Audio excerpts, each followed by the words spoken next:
I now give the floor to His Excellency Mahmoud Ali Yusuf, Minister for Foreign Affairs and International Cooperation of Djibouti.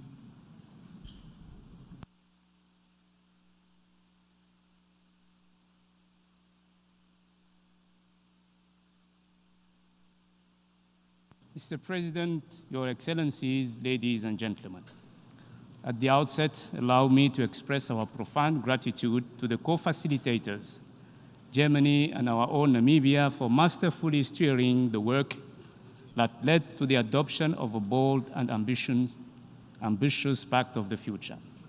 While recognizing the many challenges and the constraints that our organization faces, we indeed agree that we are at a moment of hope and opportunity. We're all by now acutely aware of the risks that erosion of multilateralism entails and the cost of inaction.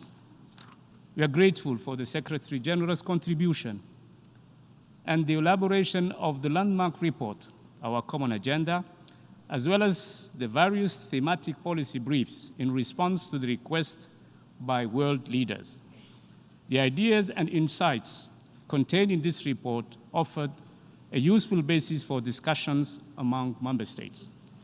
We can't thank him enough for sharing his vision for a better, more integrated and more impactful and more networked multilateralism. Mr. President, it is imperative, urgent and crucial that we achieve consensus on a set of measures which can advance global governance that is fit for the future.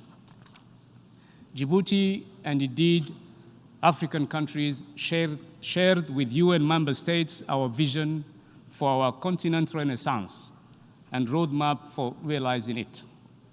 We have worked off that same map while engaging in negotiations on the Summit of the Future with member states. The ambition we have is that of a United Nations that plays a leading and strengthened role. We envision the reform of global governance to be bold and transformative. The international financial architecture must address existing inequities and be better aligned with today's world.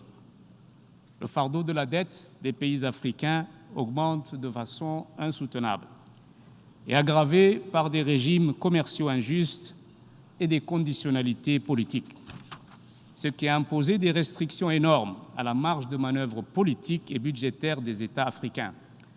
La réponse aux multiples crises récentes a été terriblement inadéquate au regard de l'urgence et de l'ampleur des problèmes.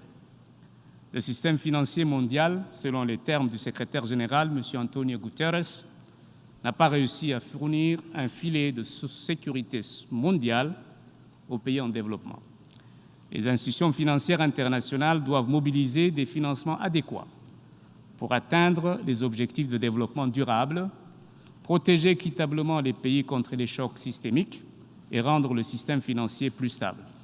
Monsieur le Président, pour rétablir la confiance, nous devons repenser et redéfinir une gouvernance mondiale qui puisse servir de cadre à la création d'un système multilatéral plus équitable, plus juste et plus efficace.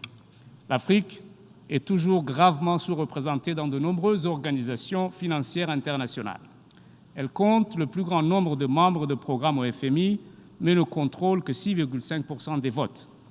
À la Banque mondiale, elle ne contrôle que 11% des actions de la banque.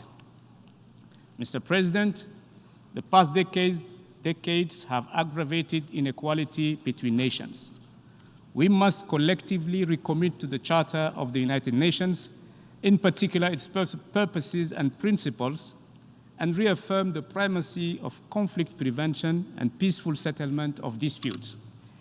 We must reject power politics and promote adherence to the Charter, specifically respect for sovereignty, territorial integrity, unity and political independence of UN member states in our efforts to maintain international peace and security. The concerns that have motivated the Charter remain salient today, over 7 decades later.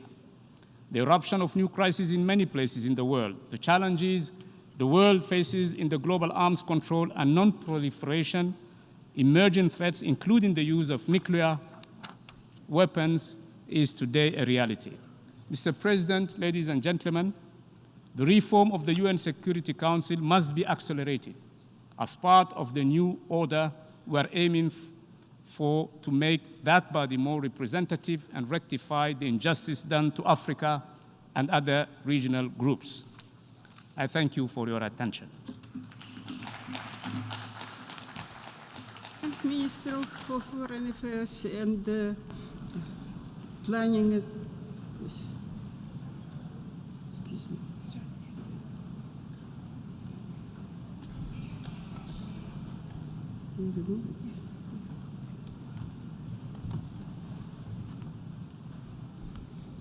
I thank His Excellency, Minister of Foreign Affairs and International Cooperation of Djibouti,